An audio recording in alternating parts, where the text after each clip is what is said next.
Hi, this is Jeff Altman, the Big Game Hunter, and you're listening to, surprise, Job Search Radio. Job Search Radio is a time where I like to spend about a half hour speaking with an expert in some element of job search. Because to me, job hunting doesn't have to be hard, difficult, painful, or take so long. Now, in this show, I talk to someone who's in an interesting niche in the market. Louis Ellman trains people who are going to work in the legal profession in New York.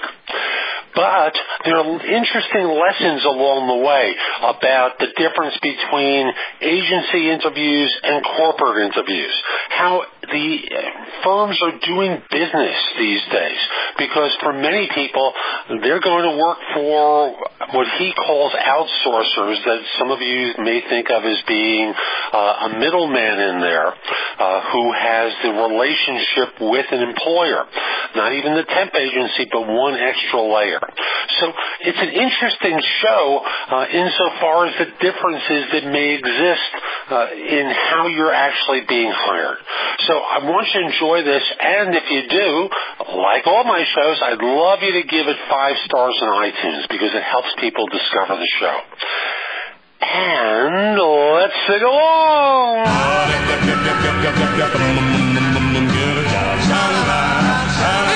Are you looking for a new job or interested in leveling up? Job Search Radio is your go-to resource for insider tips on job hunting and growing your career. Here's your host, Jeff Altman. So my guest is Louis Ellman.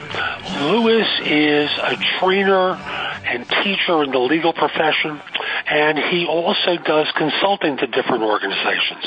Louis, welcome to Job Search Radio. Great to have you on board. Great to be here. Thanks for having me on. You're welcome.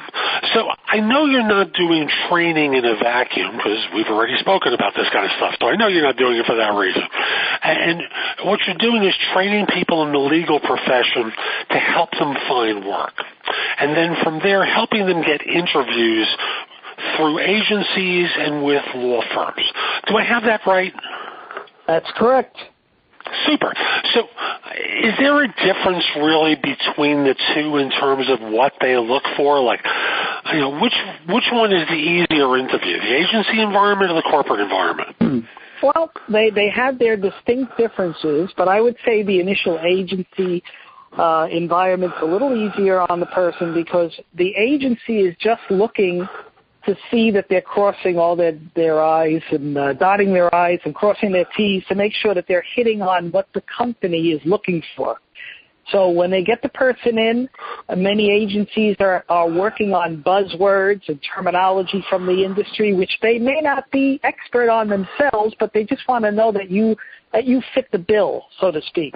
Once you're out of the agency and you pass that test, then the company is going to assume that you've been screened properly and or tested properly, and the person that they have sitting in front of them, it's just a matter of, is it a good fit?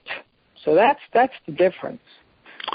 So I think in many agency environments, they don't really do a lot of in-depth screening. So they tend to use someone's slang, look for the check boxes.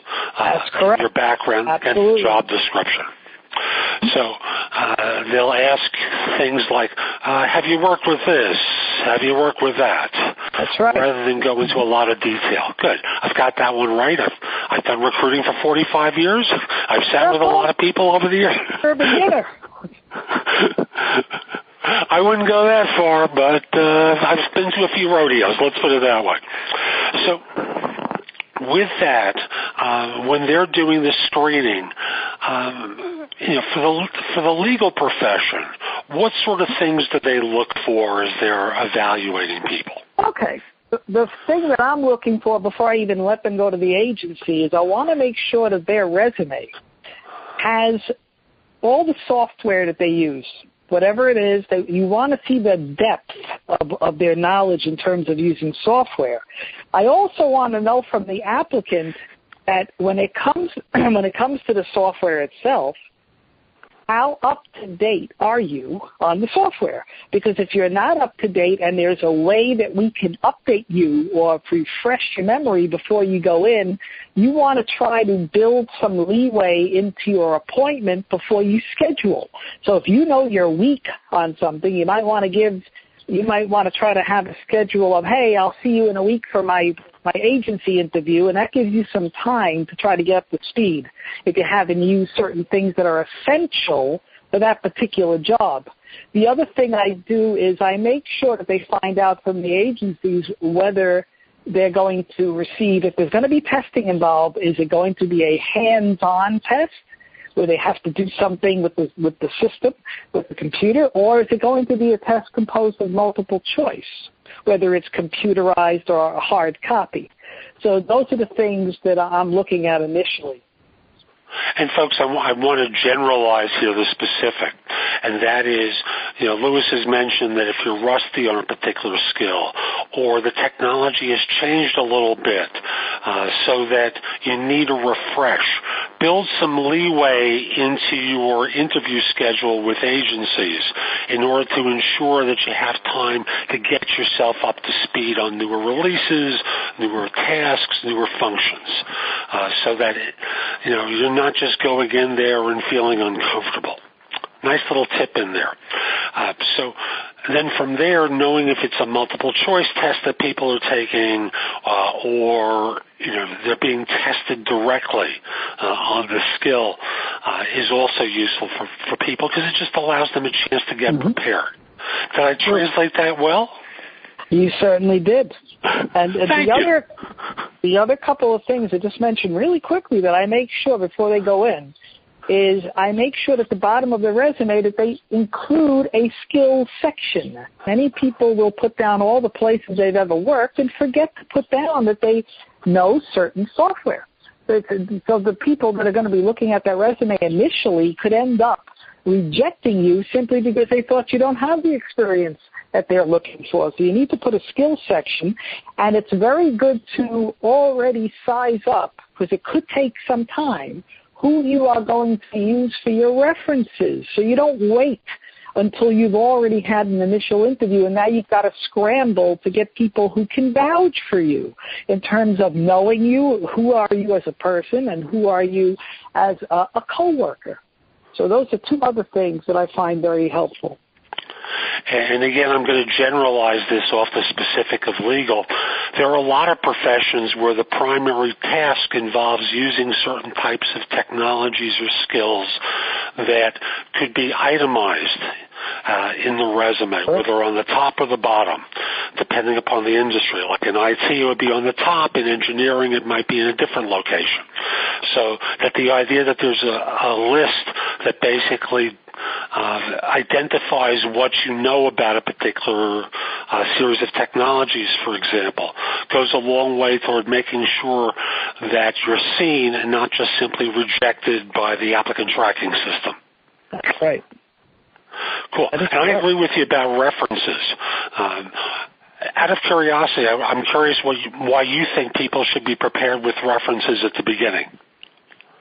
Well, no matter what happens, if there's any indication that they're willing to move forward, even what I'm seeing today is in the past it used to be that the company would do the references, but what we're seeing lately is before they even get out of the agency, they're calling the references, and I'll tell you why.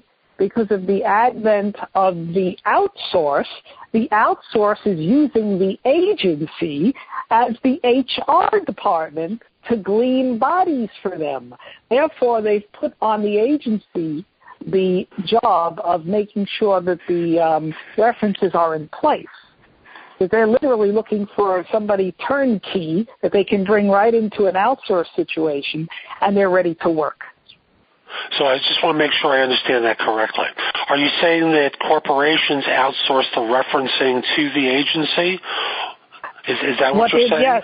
Yes. What they're doing is that the agency, the employment, temporary or permanent, but usually temporary, has been tasked with being the HR, since a lot of the outsourced companies that service the big firms in terms of like support staff type things, they're letting them do finding the people for them, testing the people for them, checking their references, and then they're just sending them in, ready to go, so to speak.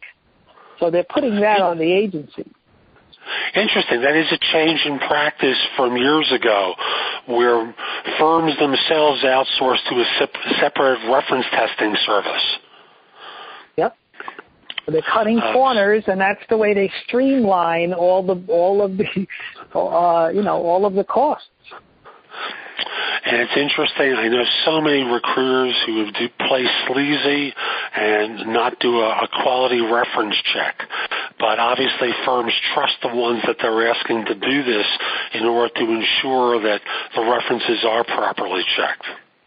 And another thing that you reminded me of, that they're even tasking the agency now in making the applicant go for a drug test.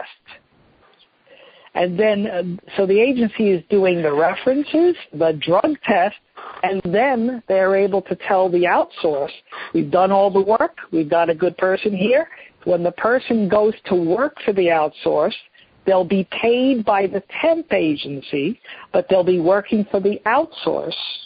And then they'll have that option after a few months, if they like that person, of possibly going permanent with the actual outsource. So to make sure I understand this, because when you were first talking about outsource, I thought you were talking about the temp agency.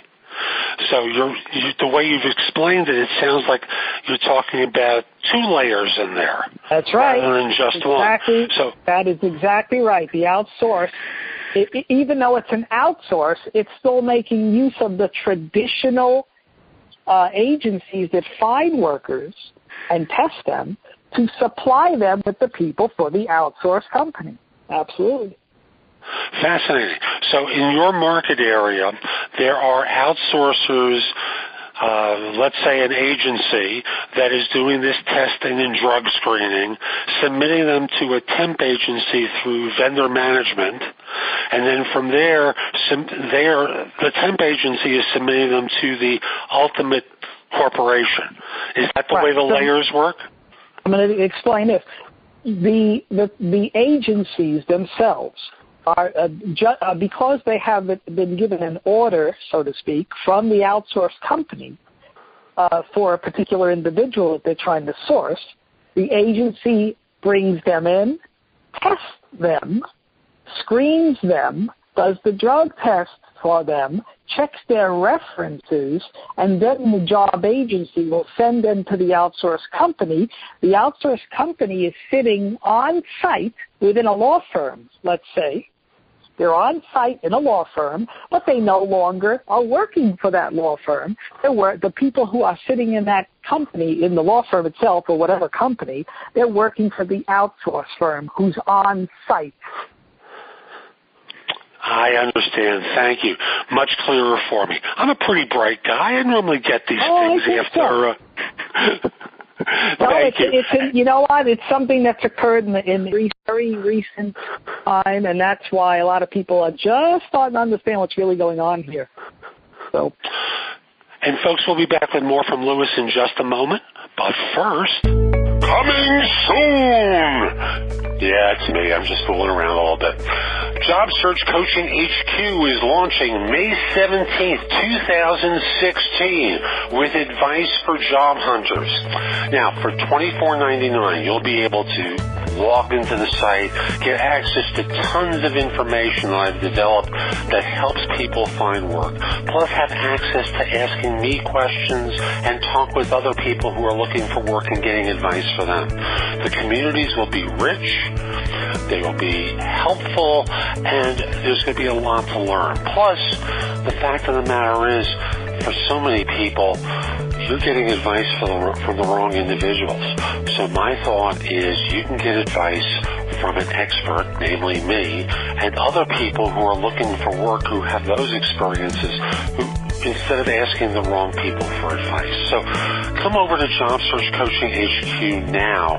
Sign up in the right-hand column to be notified when the doors open, because I may open them a few days earlier. So again, May 17th, 2016, JobSearchCoachingHQ.com is opening. Unless, of course, I do it a couple of days early. Again, let's come back to the show now. I get the idea that there's someone employed by the temp agency who's actually sitting on site, coordinating all these temps or consultants that are there? Well, what's happening is when somebody leaves the agency after they've been cleared, so to speak, they now go. And what's happening is the outsource is saying, okay, we're bringing in a new person today, but that person is still working for the temp agency, but if there was a logo behind them, it would say the outsource company.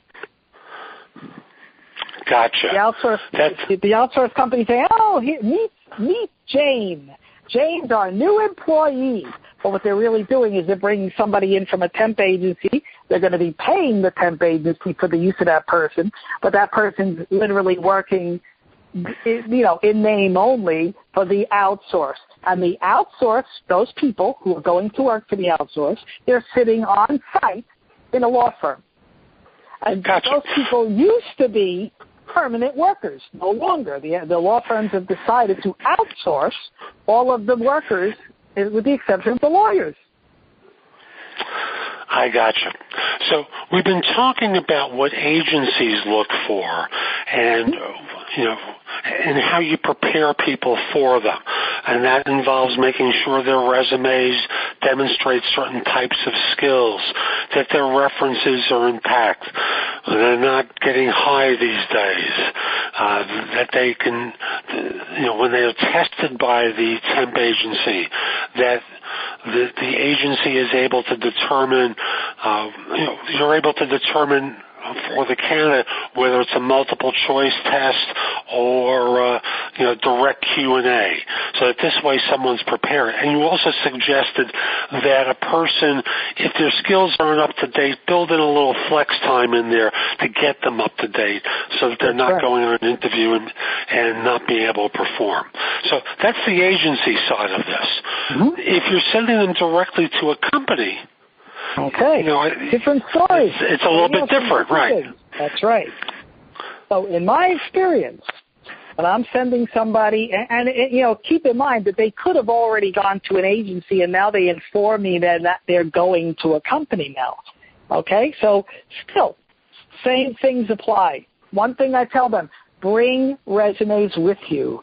Don't assume just because they know you're coming in for an appointment that they don't want your resume. Many times you'll walk in there and they'll say, hey, can I have a copy of your resume? They're still asking for it, even though we know they have it, but they still might ask for it. Another thing they want to see is bring a pen. Don't be begging them for a pen when they want you to do something and they want you to fill something out. The other thing I have them do is do some research on the company you're about to be interviewed by. Know when they were formed. Know a little bit of history. Know what cities they have offices in. Know a little bit about certain key people in the firm. That goes a long way. It shows that you have a genuine interest opposed to just, hey, can I get a job type of thing. And the other thing I do is I make sure that they can explain concisely their prior experience. What did you do? What did you do in your other jobs that were similar to the one that you're going for? Be able to explain what your role was. And, when it comes, they're going to ask you, obviously, they're going to say, what are your weaknesses? And I always tell them to answer that, well, off the bat, when something comes to my attention, then I make it my business to satisfy that weakness, to take care of it. But I don't ever just say I'm this, some of this, some of that. I just don't think it's appropriate. So they always try to ask you that question, but I like to say when I'm aware of them, I take steps immediately to satisfy those weaknesses. I want to back up a little bit on some of the things that you said here.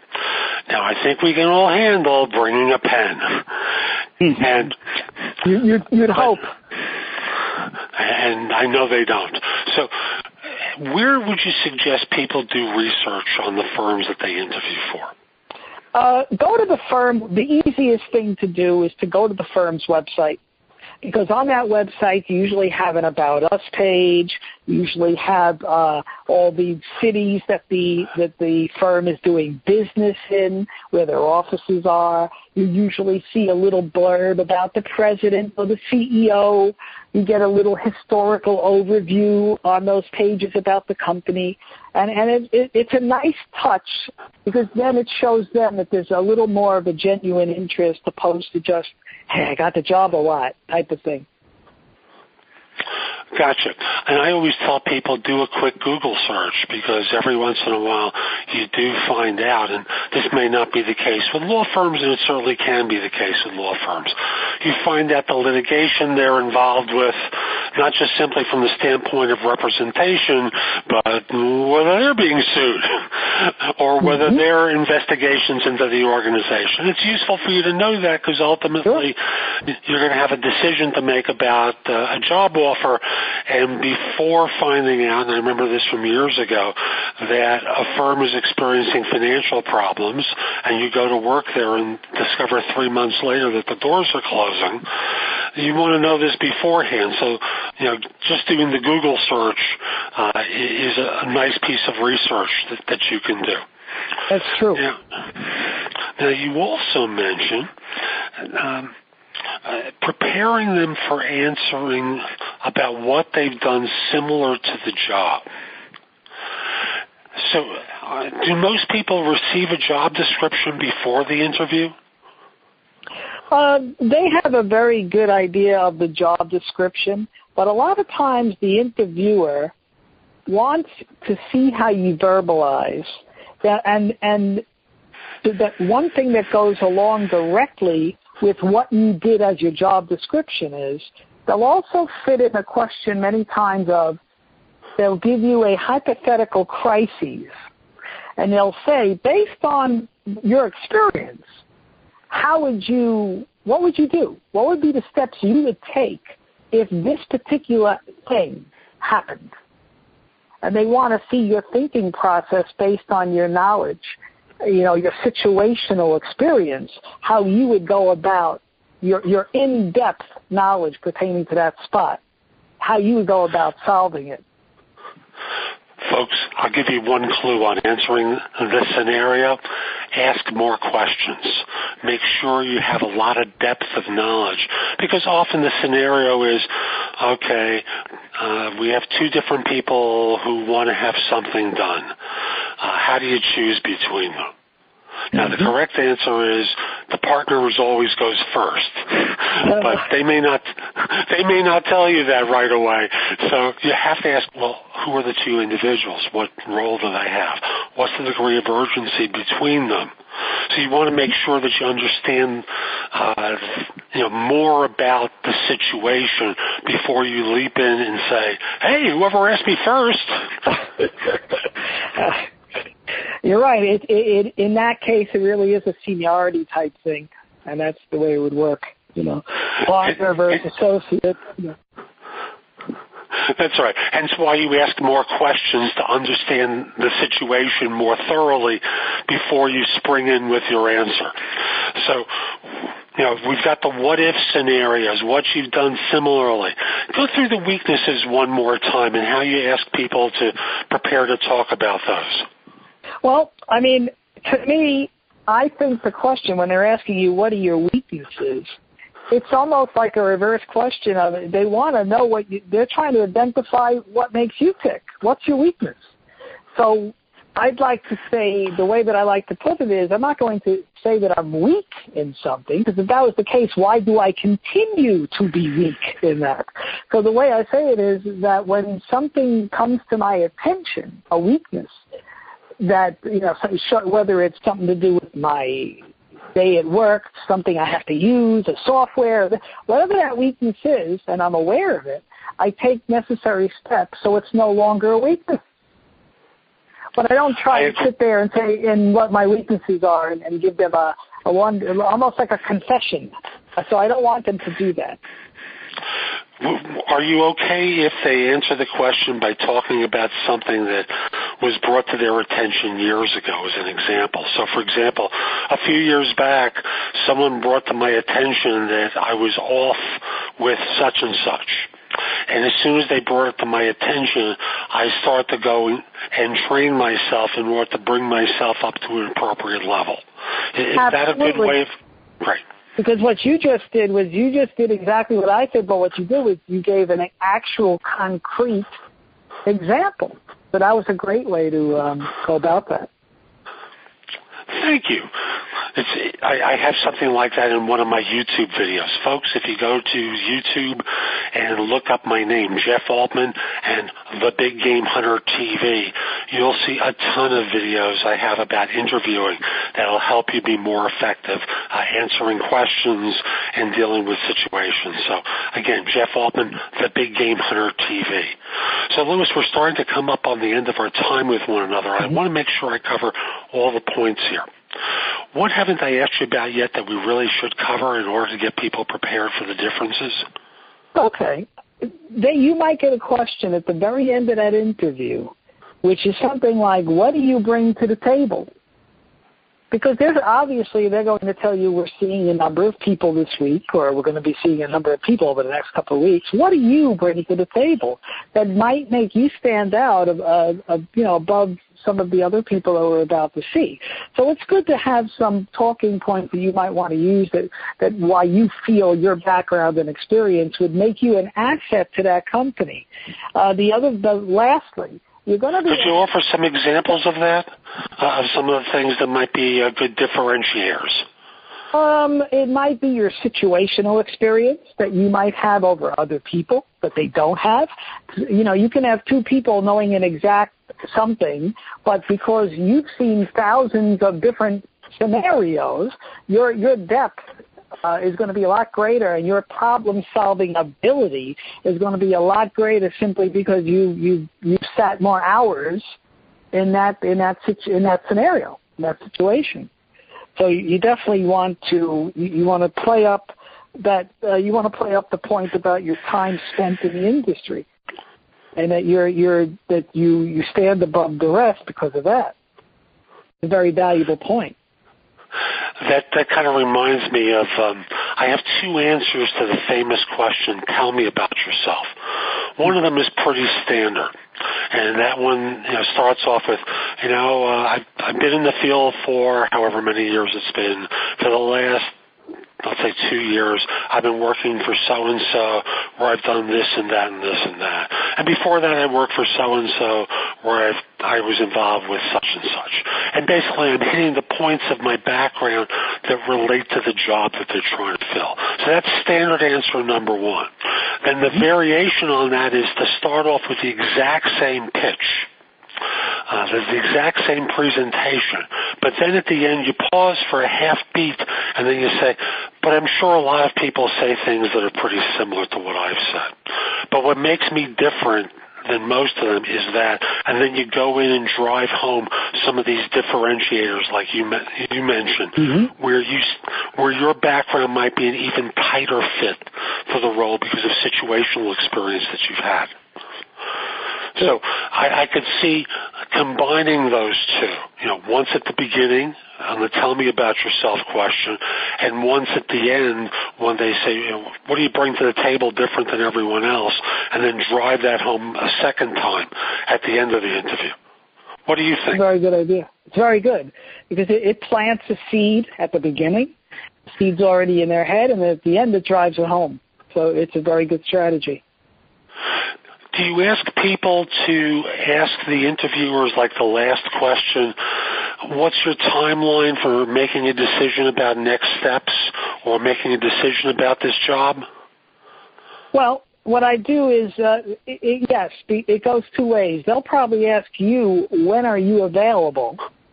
And I tell them, be truthful, but don't be desperate. Don't say any time. Just say, I'm available in the next few weeks, or I'm available in the next, give a time that's somewhat in the future. Don't act like you'll do it right the second that they let you on there. It's not a good policy to look. Even if don't look like that. Right. I remember having someone go on an interview, and when they were asked that question, they looked in their watch and went, "How's 15 minutes from now sound?" That's funny. It is funny, but it did happen. So, you can always say. Are you asking them? What you brought up is a good point, because by you asking them, when do you think you'll be making a final decision, it lets them know that you're thinking and that you're not sitting still, that you yourself are doing things. So it puts that seed in their head. You're not just sitting there, okay, is the interview done? May I go now? You're not in that position. It's a give and take. It also gives you a sense of their timeline, because they may say, we'll have decisions within the next 8 weeks. Okay, that tells you something. You have to sit here for 8 weeks. Okay, better hustle. They may also say we'll have a decision by the end of the week, and if you haven't heard by Tuesday of the following week, it makes sense for you to follow up. Right. So, Louis, thank you so much for making time today. How can people find out more about you and the work that you do? Well, they can go to advance2.com. That's ADVANCETO.com for all of my course offerings. And they can go to LegalTestReady.com for my book offerings. Super. Louis, thank you so much for making time today. I really appreciate it. You're very welcome. And you're very welcome as well. And folks, I'll be back next time with someone else designed to help you with your job search. I'm Jeff Altman, the Big Game Hunter. Now, this show is going to be released at around the time I'm launching my new service, JobSearchCoachingHQ.com. Now, if you visit the site and it's not launched yet, you'll see something in the top right that's going to allow you to put your email address in to be notified when we launch. But Job Search Coaching HQ is going to be enormous amounts of content for job hunters to help you be more effective with your interviewing, with your job search, and every element thereof, from deciding whether to look through giving notice and onboarding at your next organization, and all the steps in between. Plus access to me with coaching to help you at different stages in your search. So visit JobSearchCoachingHQ.com and sign up if we haven't launched yet. Hope you have a great day. Take care. For more job search advice, visit Jeff's website at thebiggamehunter.us. That's thebiggamehunter.us.